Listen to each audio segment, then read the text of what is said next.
Hello, on the screen is a summary of what I will go over in this video. Make sure to watch to the end so you don't miss anything. So you want to collect payments through a Google Form, but Google Forms doesn't have a built-in payment feature, right? Don't worry, I'm going to show you exactly how to do this using a simple integration method that works great in 2026.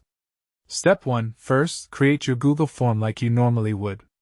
Go to forms.google.com, click the plus icon to start a new form, and add all the questions you need. This might be for event registration, product orders, or service bookings. Just build out your form with the information you need to collect from customers. Step 2. Now you need to connect your form to a payment processor. The easiest way is using Stripe or PayPal. Go to Google Forms, click the three dots menu, and look for the option to connect to apps.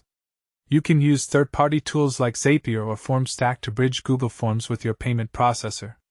Step 3. Set up your payment details in Stripe or PayPal first. Create your account, verify your business information, and set up your payment receiving details. Then in your integration tool, specify exactly how much you want to charge and what the payment is for. This amount will be automatically added to each form submission. Step 4. Now test your entire workflow before going live. Submit a test form response yourself and verify the payment request appears correctly.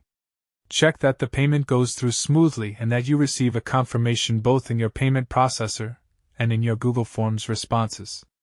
Make sure everything works perfectly. Step 5. Once you're confident it's working, share your form with your audience.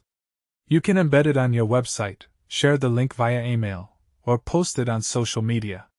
When someone fills out your form and reaches the end, they'll see the payment prompt. They complete payment, and you automatically get their info plus the money. That's how you collect payments with Google Forms.